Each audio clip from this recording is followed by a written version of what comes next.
Bismillahirrahmanirrahim. Okey, Assalamualaikum. Kita sambung balik topik kita. Okay, so video sebelum ni adalah cikgu ambil daripada YouTube. So cikgu harap kamu dapat belajar sesuatu lah. Jadi kita dah belajar dua konsep mol. Pertamanya adalah kaitan mol dengan bilangan zarah, mol dengan jisim. Okay, so bilangan mol dan jisim ni cikgu rasa kita belum ada lagi latihan yang khusus ya. Cikgu rasa kamu boleh saja buat latihan ni dalam buku nota, buku nota, bukan dalam buku latihan. Tak apalah, setiap orang masing-masing nota dia berbeza sedikit dari segi susunan, tak apalah. Sebenarnya ini lebih kepada untuk diri kamu sendiri.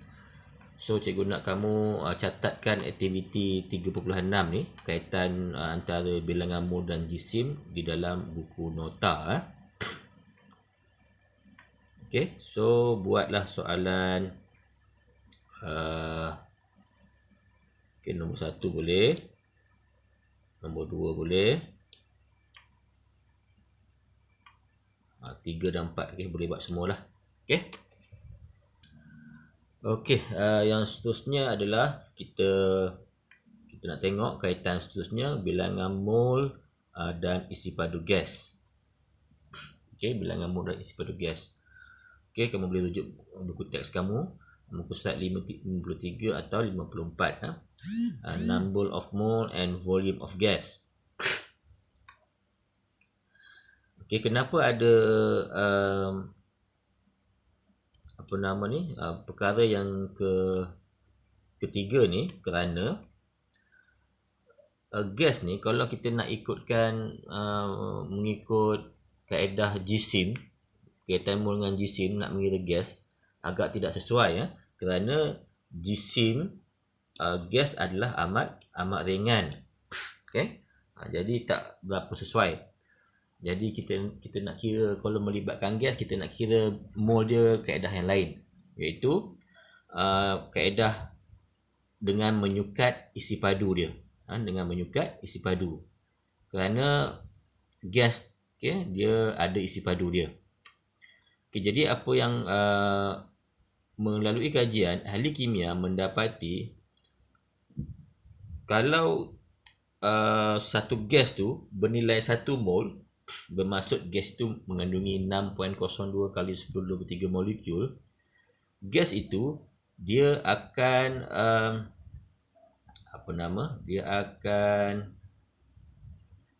menempati isi padu yang tertentu, akan menempati ruang. Gas kan boleh menempati ruang. Jadi kalau gas itu mengandungi 1 mol zarah, 1 mol, jadi gas itu dia akan menempati satu ruang yang tertentu. Dan didapati ruang ini adalah sama pada semua gas. Semua gas hidrogen, gas oksigen, gas nitrogen, gas karbon dioksida, gas amonia, tak kisah. Ini unit ni, gas ni. Sebarang gas kalau bernilai 1 mol, dia akan menempati ruang yang sama. Okey, berapa ruang itu adalah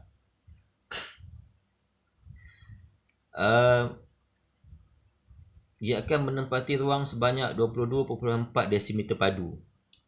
Dia ada dua isi padu. Pertama 22.4, satu lagi 24 desimeter padu. Okey, desimeter padu ni adalah unit bagi ruang lah, bagi volume isi padu. Dia boleh sentimeter padu, tetapi unit piawai untuk kimia ni, isi padu adalah desimeter padu. Nanti kita lihat kaitan desimeter padu dengan sentimeter padu. Desimeter padu ni dia lebih besar lah daripada sentimeter padu. Okey, kenapa ada dua isi padu yang berbeza? Kerana kita nak ukur 1 mol bergantung kepada keadaan. Okey, 22.4 ni adalah pada keadaan STP. Okey, pada keadaan STP ni, apa maksud STP? Dekat sini ada tak dimaklumkan STP Sekejap. Tak apa, nanti kita tengok apa maksud STP dan 24 desimeter padu pada keadaan bilik. Okey. Sebab apa ada isi padu berbeza? Kerana kita ukur dia pada dua keadaan yang berbeza. Okey, kita tengok apa dia STP. STP dekat sini dia ada mention dekat sini. STP ni adalah singkatan bagi suhu dan tekanan piawai, iaitu kita ukur dia pada suhu kosong, sejuk lah, dan tekanan atmosfera. Jadi kalau suhu sejuk, logik dia, isi padu dia lagi mengecut lah kan. Itu sebab nilai dia 22.4.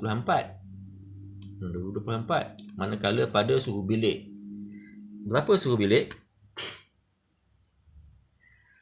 Suhu bilik adalah bukan suhu bilik Malaysia, bukan suhu bilik Eskimo, suhu bilik yang standard, standard satu dunia, iaitu 25.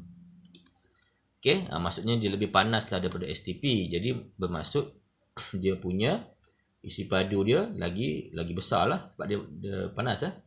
Jadi itulah yang isi padu yang ditempati. Isi padu ini memandangkan dia isi padu untuk 1 mol bahan, tak kisah sebarang gas, 1 mol. Jadi isi padu ini kita panggil isi padu molar. Isi padu molar. Kenapa? Kerana itulah isi padu gas yang ditempati oleh 1 mol.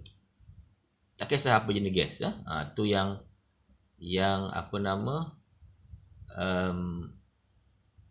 yang uniknya bagi konsep gas dengan mol ni. Okey. Tanpa membuang masa, kita akan dapat satu formula yang penting juga. Bukan penting juga, memang penting lah. Selain daripada dua formula yang sebelum ni, ini formula yang ketiga. Catat dalam buku nota. Kita tengok bagaimanakah aplikasi formula ini, iaitu bilangan mol sama dengan isi padu gas yang diberi dalam soalan berbanding isi padu molar. Berapa isi padu molar? Ada dua nilai kan. Memang soalan akan mention dia nak dalam keadaan apa. Sama ada dia nak dalam keadaan STP ataupun keadaan suhu bilik. Memang dia akan mention lah. Okey, kita terus kepada soalan. Contohnya ini.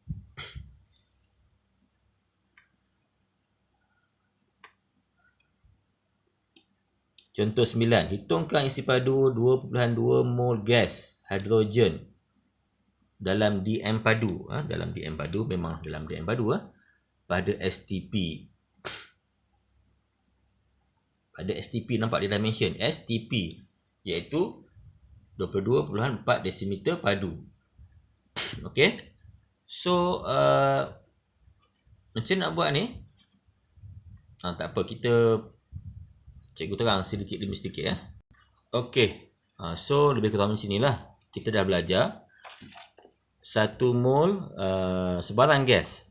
Jadi dalam konteks ni gas hidrogen akan menempati 22.4 unit dia desimeter padu per mol negatif 1. Okey kan? Soalan nak 22.2 mol hidrogen. Jadi berapa?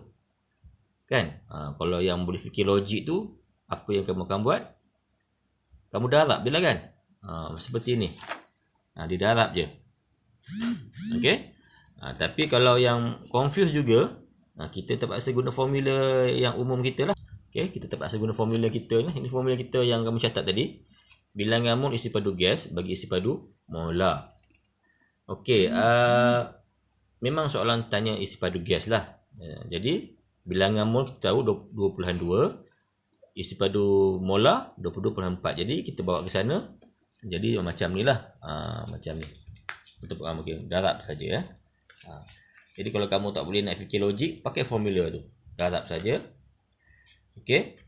Cumanya seperti mana cikgu cakap sebelum ni, kalau kamu berani tulis unit pada jalan kerja seperti mol DM padu, mol ni boleh, tak ada masalah.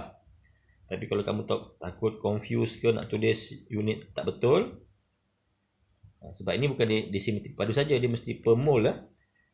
Tak apa, kalau tak tahu tak payah tulis, tak apa. Tapi jawapan akhir mesti ada unit. Kalau soalan isi padu mestilah desimeter padu, kan? Faham Okey, so kita tengok contoh yang seterusnya. Kalau yang masih keliru, boleh fikirkan balik, buat balik ni sampai faham. Kita tengok contoh 10. Okey, berapakah isi padu? Isi padu, nak cari isi padu. Tadi pun cari isi padu. Jadi samalah formula dia. Tetapi ada apa? Ada kelainan sikit. Dia tak nak dalam desimeter padu, dia nak dalam sentimeter padu. Okey, macam mana ni? Okey, tak apa. Kalau tengok jalan kerja dia, okay, kalau kamu applykan formula tu, kamu akan dapat bilangan mol darab isi padu molar. Ini setelah kita